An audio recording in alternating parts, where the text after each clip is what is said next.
Hello everyone, কি খবৰ আপোনালোকৰ আশা কৰো সকলোৱে ভালে কুশলে আছে। আজি পুনৰবাৰ নতুন এটি ভিডিও লৈ মই দিনকি আপোনালোকক মোৰ চেনেলটো স্বাগতম জনালো। আৰু সকলোকে ৰঙালী বিহু আৰু নৱবৰ্ষৰ শুভেচ্ছা যাচিলো। আৰু এতিয়া আমি নাচিবলৈ যাম আমাৰ নামনিগাঁও ফিল্ডত। আমাৰ এই ক্লাবৰ ফ্লেগ হোষ্টিং হ'ব এতিয়া। তো বহুত দিন মূৰত আপোনালোকৰ ওচৰত এটা ব্লগ লৈ আহিছো। তো সকলোৱে যাতে মৰম দিয়ে আৰু লাষ্টলৈকে ব্লগটো চাই থাকিব। ফিল্ডলৈ যোৱাৰ আগত মই পৰিয়ালৰ সকলোকে ৰঙালী বিহু আৰু নৱবৰ্ষৰ শুভেচ্ছা জনালো আৰু বছৰৰ প্ৰথমটো দিন বুলি মই সকলোকে সেৱা কৰিলো আৰু ইফালে মামীহঁতেও আহিছে, বৌও আহিছে, অলপ টাইম এনেকৈ স্পেণ্ড কৰিলো আৰু পৰিয়ালৰ বহুত মানুহে আহিছিল কিন্তু মই ভিডিঅ'ত ইমানখিনি দেখাব নোৱাৰিলো আৰু ময়ো ইফালে ক'ৰবাত গৈছো। ইয়া মামা আছে, ইফালে ভাইটিহঁতকো উইশ কৰিলো আৰু ইফালে আছে আমাৰ গুণগুণ, আজি তাইৰ বাৰ্থডে হয়, তাইকো উইশ কৰি ল'লোঁ আৰু ইফালে আইতাক সেৱা কৰি লৈছোঁ। এফালে আছে হ'ল আমাৰ মামী আৰু ইফালে আৰু এজনী আইতা আৰু আইতাই মোক বিহু বুলি গিফ্টও দিলে। আৰু এতিয়া মই গৈ আছোঁ ফিল্ডত কাৰণ আমাৰ প্ৰগ্ৰামৰ টাইম হৈ গৈছে আৰু এতিয়া মই ফিল্ডলৈ আহি পাই গ'লোঁ আৰু এতিয়া আমাৰ প্ৰগ্ৰাম ষ্টাৰ্ট হ'ব আৰু যিমানখিনি পাৰোঁ আপোনালোকক দেখুৱাই যাম। আপোনালোকে লাষ্টলৈকে ব্লগটো চাই থাকিব, আশা কৰোঁ সকলোৱে ভাল পাব।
ৰাইজৰ কুশলাৰ্থে সকলোৱে কৰিব। আৰু প্ৰতিটো বছৰে আমাৰ ক্লাবৰ ফালৰ পৰা গাঁৱৰ জ্যেষ্ঠ নাগৰিক কেইজনমানৰ কাৰণে সম্বৰ্ধনা অনুষ্ঠান এটি ৰখা হয় আৰু এইবাৰ আমাৰ আইতাক মতা হৈছিল আৰু এই অনুষ্ঠানৰ পিছতে আমাৰ গাঁৱৰ সকলোৱে মিলি অলপমান ফূৰ্তি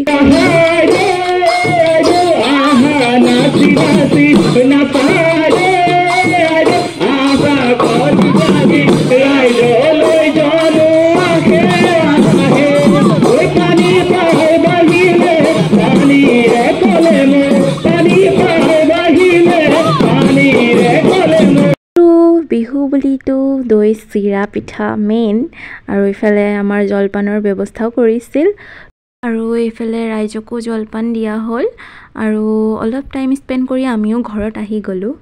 A few moments later. আৰু এতিয়া আমি বালিপাৰা পাইছোঁ আৰু আমি ভালুকপুং গৈ আছোঁ। এইফালে আমাৰ মাহী আছে আৰু আগফালে দাদা আছে আৰু এজন দাদা কিবা আনিব গৈছে দোকানৰ পৰা।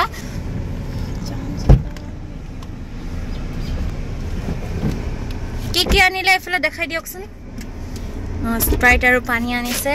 এইফালে মই স্প্ৰিং ভেলিৰ পৰা দাদাই কিনি দিছিলে পেটিছ আৰু আমি চবেই স্প্ৰাইট পেটিছ কিবা কিবি খাই লৈছোঁ।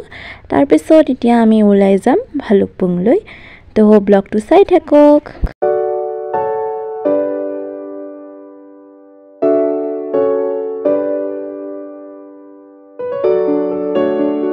কিবা হৈছে নেকি তোমাৰ? নাই লুকাই আছিলোঁ এনে। আমাৰ মাহী সন্তুৰ মাহী, সন্তুৰ মানে বয়স হোৱা নাই যে সেইকাৰণে কৈছোঁ দেই। ধুনীয়া, বহুত ধুনীয়া চাই।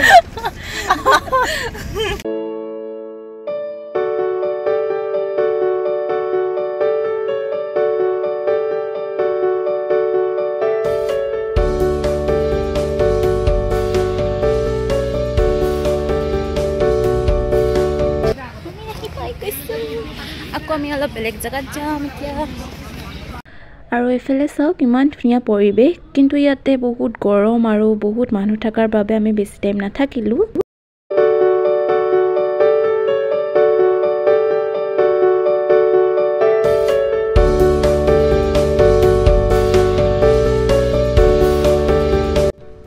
ফুৰি অলৰেডি আমাৰ বহুত দেৰি হৈ গৈছিল আৰু ভাবিলোঁ যে আমি মমকে খাই যাওঁ আৰু আমি যোনটো ৰেষ্টুৰেণ্টত যাম বুলি ভাবিছিলোঁ সেই ৰেষ্টুৰেণ্টখন বন্ধ থকাৰ কাৰণে আমি বেলেগ এটি ৰেষ্টুৰেণ্টত গ'লোঁ আৰু ইয়াতে আমি অৰ্ডাৰ কৰিলোঁ মমো আৰু পৰ্ক থুপ্পা আৰু আমাৰ চবৰে খোৱা বোৱা হৈ গ'ল আৰু এতিয়া আমি ঘৰলৈ উভতি যাম আৰু আপোনালোকক বহুতখিনি দেখুৱাম বুলি ভাবিছিলোঁ কিন্তু ইমানখিনি দেখুৱাব নোৱাৰিলোঁ আৰু বহুত দিন পিছত আপোনালোকৰ ওচৰত এটি ব্লগ লৈ আহিছোঁ আশা কৰোঁ সকলোৱে মৰম দিব আৰু আজি ভিডিঅ'টো এইখিনিতে সামৰণি মাৰিছোঁ আৰু সকলোৱে যাতে লাইক কমেণ্ট শ্বেয়াৰ ছাবস্ক্ৰাইব কৰিব নাপাহৰে আৰু ব্লগটো শেষৰলৈকে চাই থকাৰ বাবে বহুত বহুত ধন্যবাদ আকৌ লগ পাম অন্য এটি ভিডিঅ' লৈ বাই বাই